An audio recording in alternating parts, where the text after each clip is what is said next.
Hour ক্যাসুয়ারিনা tree by তরু দত্ত। আজকে আমরা এই কবিতাটি নিয়ে আলোচনা করব।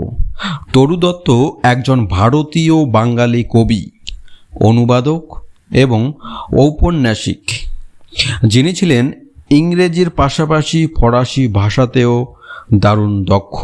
তিনি ফরাসি ভাষাতেও অনেক রচনা করেছিলেন। ক্যাসুয়ারিনা ট্রি এর বাংলা অর্থ হচ্ছে ঝাউ গাছ।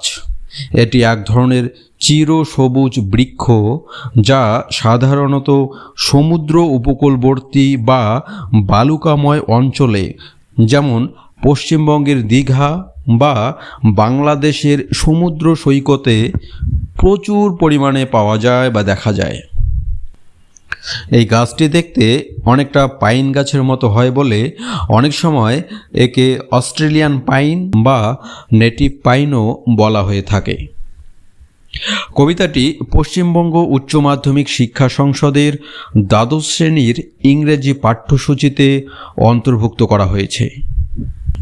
তরু দত্তের আওয়ার ক্যাসুয়ারিনা ট্রি একটি অত্যন্ত চমৎকার, নস্টালজিক এবং আত্মজীবনীমূলক কবিতা, যা কবি বিদেশে থাকার সময় তার দেশের বাড়ির স্মৃতির উদ্দেশ্যে লিখেছিলেন। কবিতায় 5টি স্তবকে কবি ঝাউ গাছটিকে তার শৈশবের বন্ধু ও প্রয়াত ভাই বোনদের স্মৃতির প্রতীক হিসাবে তুলে ধরেছেন। আজকে আমরা পুরো কবিতার সামারি অর্থাৎ থিম, সাবজেক্ট ম্যাটার কি রয়েছে সেটা নিয়ে আলোচনা করব। প্রত্যেকটা স্ট্যানজা ওয়াইজ আমরা দেখে নেব যে এই কবিতাটা কিসের উপর ভিত্তি করে। প্রথম স্তবকে কবি তাদের বাড়ির বিশাল ক্যাসুয়ারিনা গাছটির অপূর্ব সৌন্দর্য ও মহিমার বর্ণনা দিয়েছেন। গাছটির গুড়িকে জড়িয়ে একটি লতা বা ক্রিপার উপরে উঠেছে। কবি লতাটিকে একটি বিশাল অজগর সাপ বা পাইথনের সঙ্গে তুলনা করেছেন। এটি গাছটিকে শক্ত করে জড়িয়ে ধরে রয়েছে। গাছের গুড়ি বহু বছরের পুরনো হওয়ায় ক্ষতচিহ্নে ভরা।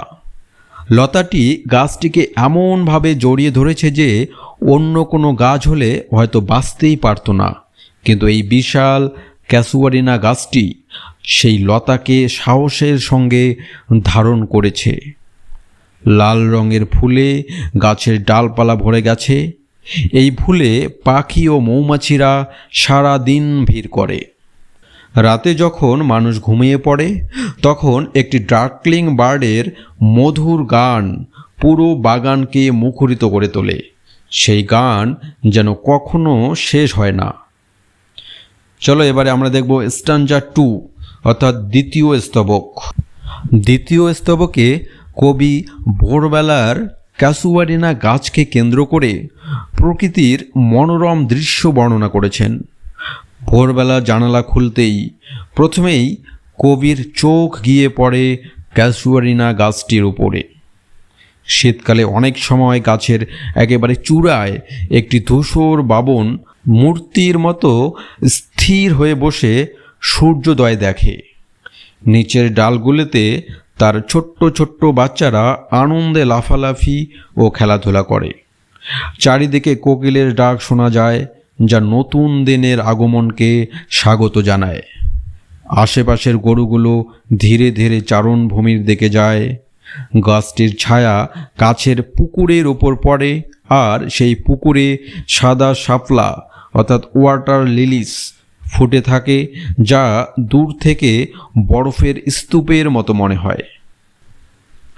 আজকে দুটো স্ট্যানজাই, পরের ভিডিওতে আমরা আবার যে 3টে স্ট্যানজা বা 3টে স্তবক রয়েছে সেই 3টে স্তবক নিয়ে আলোচনা করব। ততক্ষণ take care, tata bye, thank you.